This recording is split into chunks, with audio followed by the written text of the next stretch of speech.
उत्तर प्रदेश में योगी सरकार अपराधियों पर अब पहले से भी ज्यादा सख्त हो गई है। चुनाव के दौरान ही योगी बाबा ने स्पष्ट कर दिया था कि सरकार बनेगी तो जो कुछ कार्रवाई रह गई है वो योगी 2.0 में पूरी हो जाएगी। ठीक उसी अंदाज में योगी सरकार अपराधियों पर जीरो टॉलरेंस की नीति अपनाती दिखाई दे रही है। चुनाव में हमने देखा कि जब सीएम बार बार बुलडोजर का जिक्र किया करते थे तो विपक्ष ने उन्हें बुलडोजर बाबा कहना शुरू कर दिया। लेकिन अब कहानी में ट्विस्ट है, यानी कि अब सीएम योगी को बाबा बुलडोजर न कहकर यदि उन्हें डायनामाइट बाबा कहेंगे तो कुछ बुरा नहीं कहेंगे।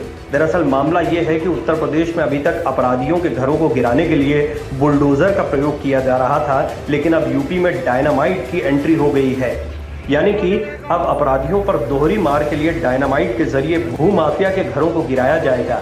इसके लिए बाकायदा विशेषज्ञों की टीम भी बुलाई गई है। जानकारी के मुताबिक लखनऊ में डायनामाइट का प्रयोग ऊंची और बड़ी मंजिलों को गिराने में किया जाएगा, क्योंकि बड़ी मंजिलों को गिराने में बुलडोजर के दबने के साथ ही काफी समय बर्बाद होता है।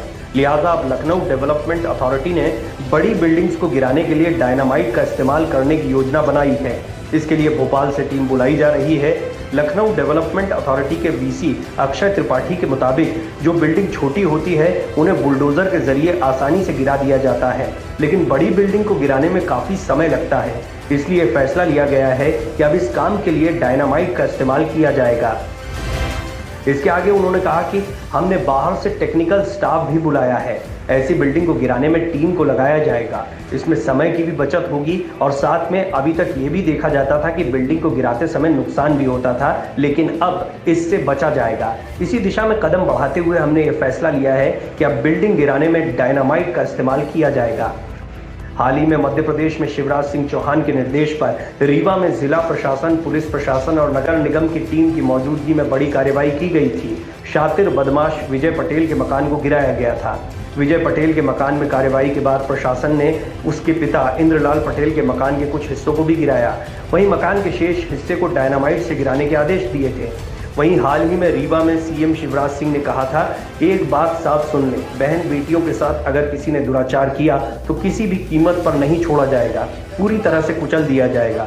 जो गुंडे हैं, जो बदमाश हैं, जिन्होंने ऐसी हरकत की है, मैं कहना चाहता हूं, कहां है कलेक्टर और एसपी, कहां है आईजी? ये बुलडोजर कब काम आएंगे? करो इन्हें जमींदोज, तोड़ दो ऐसे गुंडे बदमाशों को जो बहन और बेटी की तरफ गलत नजर उठाकर देखते हैं।